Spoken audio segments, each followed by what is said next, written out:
ओम नमः शिवाय। शिव कृपा योग में आपका स्वागत है।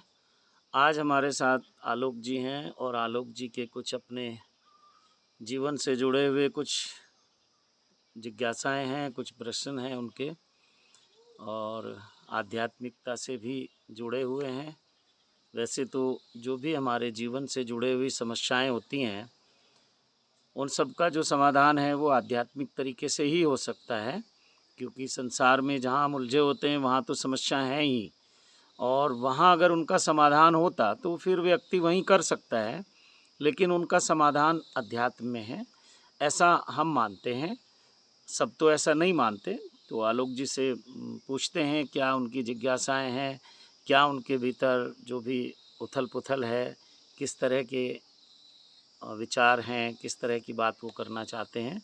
तो आलोक जी हैं हमारे साथ, इनसे बात करते हैं। जी जी नमस्कार। ओम नमः शिवाय।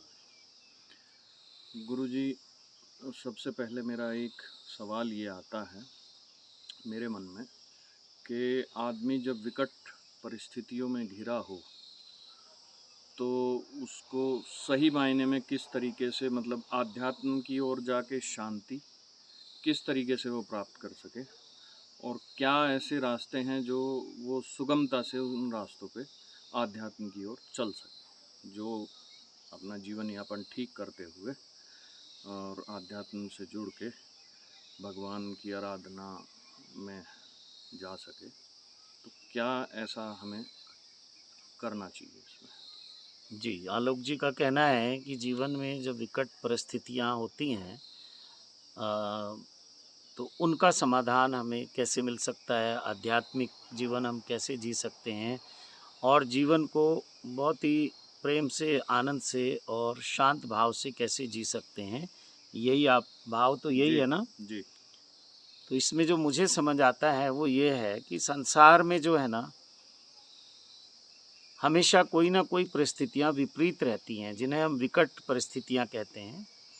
और ये एक साधारण जो व्यक्ति है उसको ऐसा लगता है कि ये मेरे साथ ही है, जबकि आप किसी भी महापुरुष की, जिन्हें आज हम भगवान की श्रेणी में भी रखते हैं, भगवान कृष्ण कहें, भगवान राम कहें, भगवान बुद्ध कहें, या बहुत सारे हमारे जो ऐसे महापुरुष हैं जिन्होंने समाज को एक मार्ग दिखाया, उनका मार्गदर्शन किया और उनकी समस्याओं का निराकरण भी किया और उनको समस्याओं से बाहर निकालने का मार्ग भी बताया।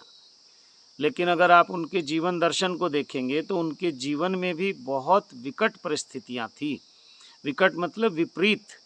लेकिन वो उनसे कैसे निकले और कैसे फिर उन्होंने उस परमात्मा को जाना, या कहें कि आत्मज्ञान को कैसे उपलब्ध हुए, सेल्फ रियलाइजेशन उन्हें कैसे हुआ, और कैसे उन्होंने फिर जीवन को शांतिपूर्वक तरीके से जीते हुए समाज को और इस संसार को एक देशना दी, अपना एक संदेश दिया। और आज लाखों लाखों लोग, करोड़ों करोड़ों लोग उनके अनुयायी हैं, और उनकी जो शिक्षाएं हैं, उनकी जो देशनाएं हैं, उनका जो भी अनुसरण करते हैं तो निश्चित ही वो शांति के मार्ग पर, जिसे मैं कहता हूँ सत्यम शिवम सुंदरम के मार्ग पर वो अग्रसर हो जाते हैं। तो एक तो बात ये आई कि सबके जीवन में ऐसी परिस्थितियाँ आती हैं। परिस्थितियाँ अलग अलग हो सकती हैं, उनके रूप अलग हो सकते हैं, लेकिन समस्याएं तो एक ही हैं। अगर देखा जाए तो समस्या ही है। अगर एक साधु है, उसकी समस्या ये है कि मैं एक आश्रम बनाना चाहता हूँ, कैसे बनाऊँ, पैसा नहीं है। एक व्यक्ति जो सांसारिक है, गृहस्थ जीवन में रहता है, वो कहता है मैं अपने घर परिवार के लिए, अपने बच्चों के लिए एक घर बनाना चाहता हूँ, कैसे बनाऊँ। रात दिन उसका चिंतन चलता है, रात दिन उसकी परेशानियाँ हैं, और अगर उसके ऊपर कुछ कर्ज है तो उसको और टेंशन हो जाती है। कुछ जो उसकी ज़िम्मेदारियाँ हैं, जैसे बच्चे हैं, बच्चों की शिक्षा है, उनका पालन पोषण है, सामाजिक ज़िम्मेदारियाँ हैं, अगर वो सक्षम नहीं है तो उनको निभाने में वो कहीं न कहीं असमर्थ रहता है, और ये उसको एक अपराध बोध होता है। उसको लगता है कि मेरे पड़ोसी के बच्चे जो हैं इतने अच्छे स्कूल में पढ़ते हैं, मेरे बच्चे साधारण स्कूल में पढ़ते हैं, या मेरे पड़ोसी के पास एक बहुत अच्छा मकान है, मेरे पास साधारण मकान है, या जो सुख सुविधाएं हैं वो दूसरों के पास ज़्यादा हैं और मेरे पास कम है। तो एक तो समस्या इन सब चीज़ों के कारण समस्याएं बहुत होती हैं और उससे लगता है कि मेरे पास तो कुछ है ही नहीं। और ये दृष्टि सभी की है, साधु संतों में भी ऐसा देखा गया है, वो भी एक दूसरे के साथ प्रतिस्पर्धा में हैं कि उस संत का आश्रम बहुत आलीशान है, मैं भी ऐसा ही बनाना चाहता हूँ। उस संत ने एक गौशाला बनाई हुई है, मैं भी चाहता हूँ। उस संत के पास कार है तो मैं उससे बड़ी कार चाहता हूँ। तो ये प्रतिस्पर्धा सब जगह है और मेरी दृष्टि में प्रतिस्पर्धा ही हमारी समस्याओं का कारण है। और हम सबकी परिस्थितियाँ अलग अलग हैं, हमारा परिवेश अलग अलग है, हमारे जो संस्कार हैं वो अलग अलग हैं। हमें जो माता पिता से पुरस्कार रूप में जो भी मिला, आशीर्वाद रूप में, वो सबकी परिस्थितियाँ अलग अलग हैं। किसी के माता पिता इतना करके छोड़ जाते हैं कि बच्चों को केवल संभालना है, और किसी के माता पिता बिल्कुल ऐसी परिस्थितियों में बच्चों को छोड़ के जाते हैं कि वो हैंड टू माउथ हैं, कई बार कर्जे में भी छोड़ जाते हैं। तो परिस्थिति दोनों की अलग हो गई।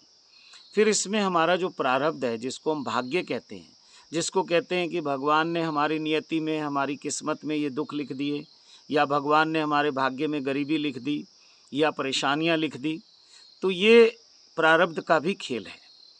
और लेकिन मैंने जो अपने जीवन का एक अनुभव देखा कि जिसके ऊपर परमात्मा की जितनी ज़्यादा कृपा होती है, उतनी उसके साथ विपरीत परिस्थितियां होती हैं।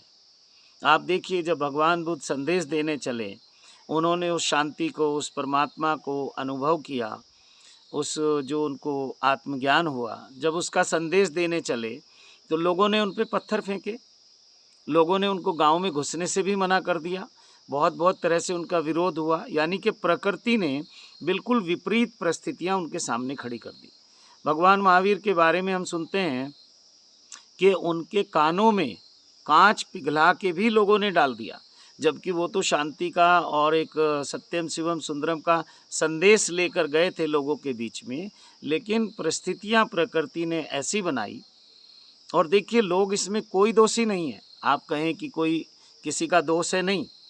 प्रकृति ऐसी परिस्थितियां निर्मित कर देती है, सामने वालों के जो मस्तिष्क है उसकी मानसिकता को ऐसा कर देती है कि वो आपके विरोध में खड़ा हो जाता है। तो प्रकृति हमें ये बताना चाहती है कि एक्चुअल में हकीकत क्या है, सच्चाई क्या है, वास्तविकता क्या है। तो ठीक है, ये सब हमारा कार्य है, हम संदेश भी देते हैं, लोगों को अच्छा रास्ता भी दिखाते हैं, लेकिन परिस्थितियां सबके साथ ऐसी ही रही। अगर भगवान राम की बात करें, भगवान कृष्ण की बात करें, तो उनके जीवन दर्शन आप देखिए, उनके जीवन में भी सब बहुत विपरीत परिस्थितियां रही। भगवान कृष्ण का तो परिवार ही उनके साथ हमेशा विरोध में रहा, उनके अपने परिवार के लोग हुए, आप देखते ही हैं, जो उनके मामा थे कंस, वो तो बिल्कुल उनका जीवन चाहते ही नहीं थे, हत्या करना चाहते थे। तो कम से कम आम आदमी के जीवन में या ज़्यादातर लोगों के जीवन में इतनी विकट परिस्थितियां तो नहीं है।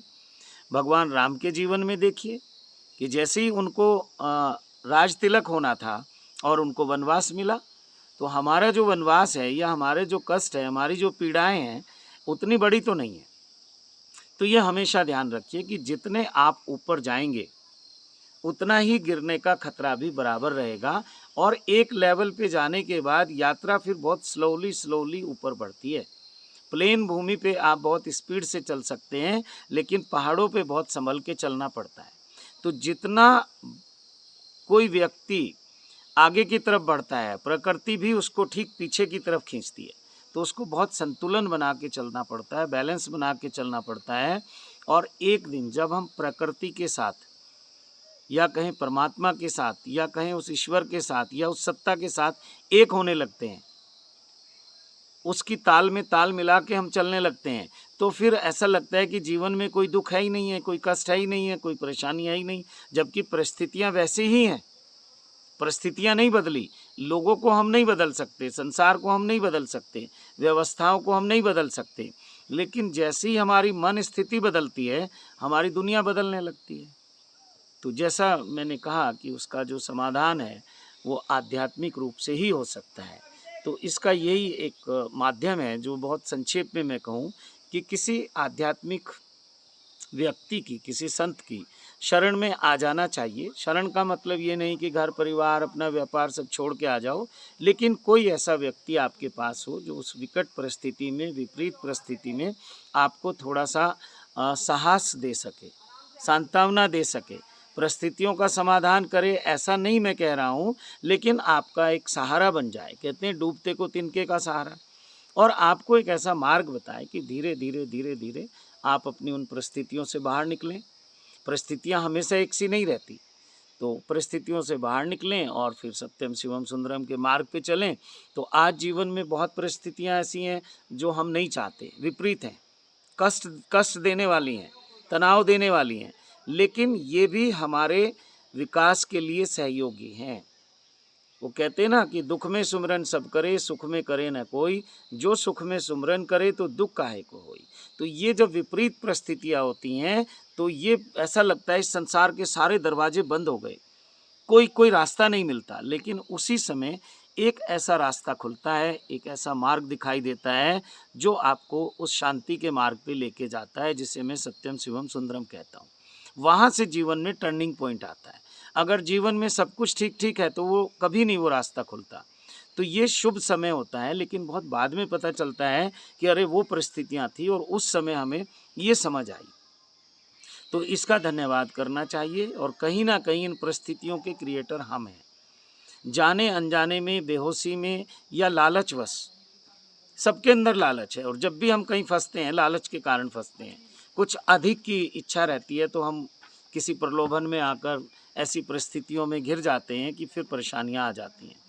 तो इससे हमें सबक लेना चाहिए और ये परिस्थितियां कुछ दिनों बाद नॉर्मल हो जाती हैं। प्रकृति का नियम है कि वो परेशानियां भी खड़ी करती है तो फिर समाधान भी निकालती है। ऐसी कोई समस्या नहीं जिसका कोई समाधान नहीं, लेकिन आप उस समय थोड़े शांत बैठ जाएं, वो शांति का समय है। हम होता क्या है, परेशानियों में ज़्यादा इधर उधर भागने लगते हैं, ज़्यादा परेशान होने लगते हैं और हम संघर्ष करने लगते हैं। नहीं, उस समय छोड़ दो, उस ईश्वर पे, उस परमात्मा पे, अपने गुरुदेव पे छोड़ दो कि अब जो रास्ता मेरे लिए है ठीक है, मैं उस पर चलूँगा। और देखना एक नहीं अनेक रास्ते निकलने लगते हैं। प्रकृति कहें, परमात्मा कहें या ईश्वर कहें, वो आपके जीवन में इतने लोगों को भेज देते हैं। कोई मन से आपकी हेल्प करेगा, कोई धन से करेगा, कोई तन से करेगा, कोई भावनात्मक रूप से आपको सपोर्ट करेगा। तो यही तो हमें चाहिए उस समय। तो उस समय बहुत सारे ऑप्शन भी खुल जाते हैं और फिर हमें बहुत शांत भाव से रह के चुनाव करना चाहिए कि मुझे दाल रोटी सुखपूर्वक किस मार्ग पे चलकर मिलेंगी। अपार धन तो आज तक किसी को मिला ही नहीं है। जिन्हें हम सोचते हैं ये बहुत बड़े धनवान हैं, वो सोचते हैं कुछ है ही नहीं हमारे पास। उनको और ज़्यादा धन की इच्छा है तो वो और ज़्यादा मतलब और ज़्यादा की उनको इच्छा है। आपको थोड़े पैसे से काम चल जाएगा, उनको एक बहुत बड़ा अमाउंट चाहिए।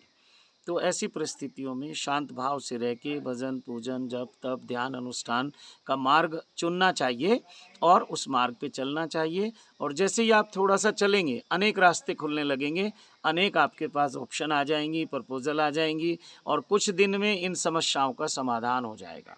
और फिर इस बात को याद रखिए, दुख का कारण क्या है कि मेरे पास ये था, ये चला गया। फिर वही गीता का उपदेश है कि आप क्या लेकर आए थे, क्या यहाँ से लेके जाओगे, कहाँ मान अपमान सम्मान, ये सब चीज़ों को हम अपने साथ जोड़ लेते हैं कि उस व्यक्ति ने मेरा अपमान किया, उसने सम्मान किया, और यही हमारे दुख के कारण बन जाते हैं। तो यहाँ ना हमें कोई कुछ देता है, ना कोई हमसे कुछ लेता है। ये तो जन्मों जन्मों के प्रारब्ध का खेल है। कई बार ऐसा लगता है कि कोई व्यक्ति आया जीवन में और वो एक बहुत बड़ा हमारा धन का नुकसान करके चला जाता है। किसी को उधार दिया, वहाँ से वापस नहीं आया, किसी के साथ व्यापार किया तो वहाँ फंस गया। लेकिन उसका एक दृष्टिकोण ये भी है कि किसी जीवन में इसका कर्ज देना होगा और उस व्यक्ति ने हमें ढूंढ लिया या प्रकृति ने हमें मिलवा दिया तो वो लेन देन क्लियर हुआ।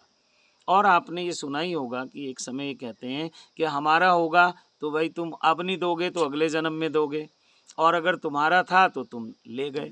अगर इतना समझ लें कि तुम्हारा था तो तुमने ले लिया, बस धन्यवाद, घर आके ले लिया, मित्र बन के ले लिया, रिश्तेदार बन के ले लिया, तो टेंशन फ्री। और ये बात समझ आ जाए कि हमारा है तो आप हमें दोगे, और यहाँ नहीं तो कहीं और दोगे, इस जन्म में नहीं तो किसी और जन्म में दोगे। और बहुत बार मैं देखता हूँ कि व्यक्ति को वो मेहनत करेगा यहाँ और मिलेगा वहाँ।